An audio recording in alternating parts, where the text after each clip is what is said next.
تم تو نماز میں درود نہ پڑھو تو نماز نہیں ہوتی۔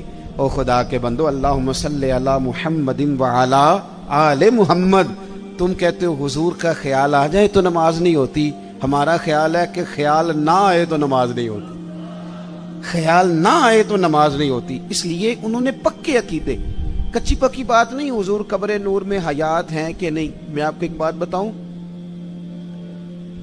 مدینہ شریف میں حاضری دینے کے حوالے سے ایک شخص نے تحقیق کی اور اس کی ریسرچ آئی تو اس نے کہا کہ میں سوچتا تھا لوگ سب سے زیادہ کہاں روتے ہیں، تو لوگ سب سے زیادہ مدینہ شریف جا کے روتے ہیں، بڑا روتے ہیں۔ بڑی امید ہے سرکار قدموں میں بلائیں گے، کرم کی جب نظر ہوگی مدینے ہم بھی جائیں گے، اور اگر جانا مدینے میں ہوا ہم غم کے ماروں کا تو مکینے گنبد خضرا کو حال دل سنائیں۔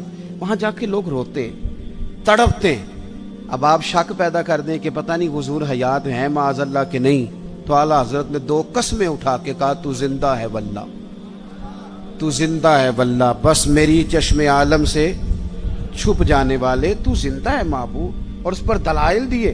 تو میرے عزیز، انہوں نے ہمارے عقیدے پکے کیے۔ پھر بھی اگر کوئی کچی پکی باتیں کرے، سویرے کچھ کہے، دوپہر کچھ کہے، شام کچھ کہے، تو وہ بندہ کمزور پڑا ہے، ورنہ ہماری فکری قیادت نے ہمیں دلائل سے، کتب سے، حوالہ جات سے مزین کیا۔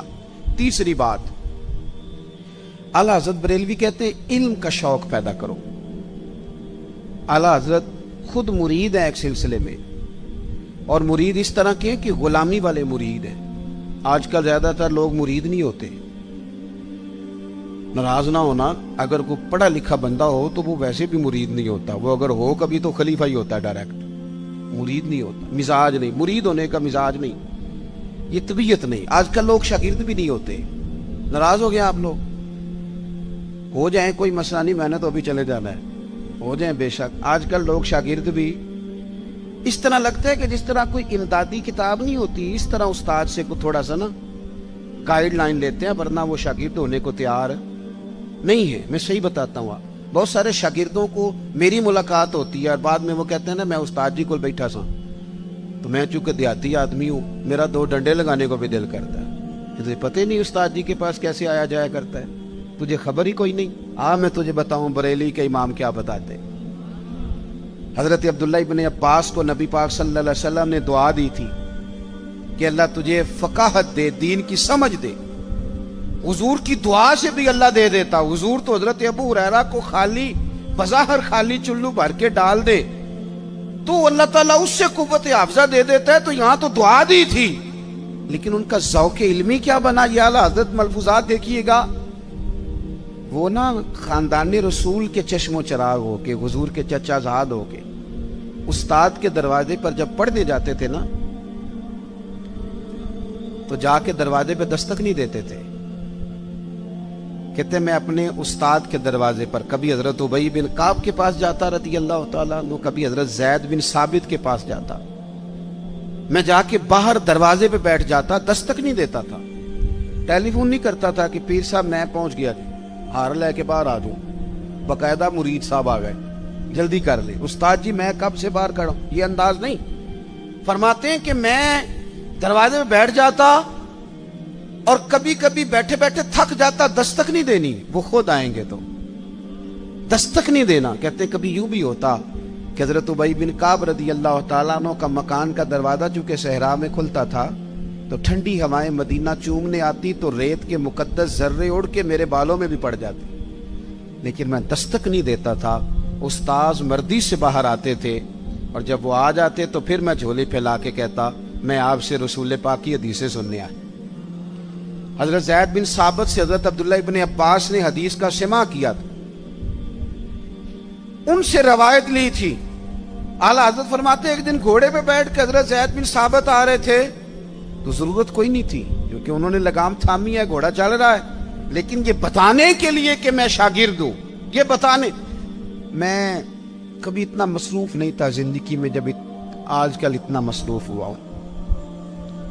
کل میں نے ظہر کے بعد اسلام آباد سے کوئی 1 گھنٹہ اوپر پہاڑیوں پہ تھا میں، اور آج میں ظہر کے بعد آپ کے پاس ہوں، ابھی مجھے گوجرا جانا ہے اور پھر رات کو وہاں سے واپس لوٹنا ہے، اور کل ظہر کے بعد مجھے خانے وال پہنچنا ہے۔ کئی دفعہ ایک پیر اٹھاتا ہوں تو اٹھایا نہیں جاتا، گاڑی میں بیٹھے بیٹھے حد ہو جاتی، اور اس کے باوجود لوگ روزانہ 25-30 لوگ ہم سے ناراض ہوتے ہیں کہ ان بڑے ہو گئے وہ ٹائم ہی نہیں دیتے۔ اس کے باوجود یہ حال، کبھی کبھی کچھ چیزیں مزہ دیتی ہیں۔ میں نے ایک وعدہ کیا ہوا تھا، لاہور میں کسی سے میں نے جانا تھا، تو میرے استاد صاحب کا فون آ گیا، فرمان لگے کتنے میں؟ او شاگردو، ترس جاؤ گے نوازوں کو، یہ 2-4 جو رہ گئی ہیں ان کی قدر کرو۔ کتنے میں بھائی؟ میں اس کی تھی حضور میں کہا رہا ہوں۔ فرمان لگے پرسوں پنڈی جانا ہی۔ میں نے چونکہ لاہور وعدہ کیا ہوا تھا، میں کہ حضور میں ذرا اتنے کی کام میں پرسوں پنڈی کی مصروفیت ہے، تو میرے استاذ ہیں اور یہ بات انہوں نے کی تو میرا قد بڑا ہوا۔ فرمان لگے تینوں وضاحت دینا میں ضروری نہیں سمجھتا، تو پرسوں سویرے 9 بجے تیار ہو کے سڑک تے آویں، جانا ہے۔ بڑے لوگ دعوت دیتے ہیں، بڑے لوگ پیغام دیتے ہیں، بڑا پیار کرتے ہیں، آپ یقین کریں مزہ آ گیا بات کا۔ مجھے جو بندہ پوچھے پنڈی خیر ہے، میں کہا مینوں آپ نہیں پتا۔ گھر والے پوچھتے پنڈی خیر ہے، میں کہا مزہ بڑا آنا ہے جانے دا، پتہ کوئی نہیں کی کام میں۔ انہوں نے کہا پرسوں کبھی مزہ بھی تو لو نا، کبھی ذائقہ بھی تو لو نا۔ ہمارے ایک بزرگ ہیں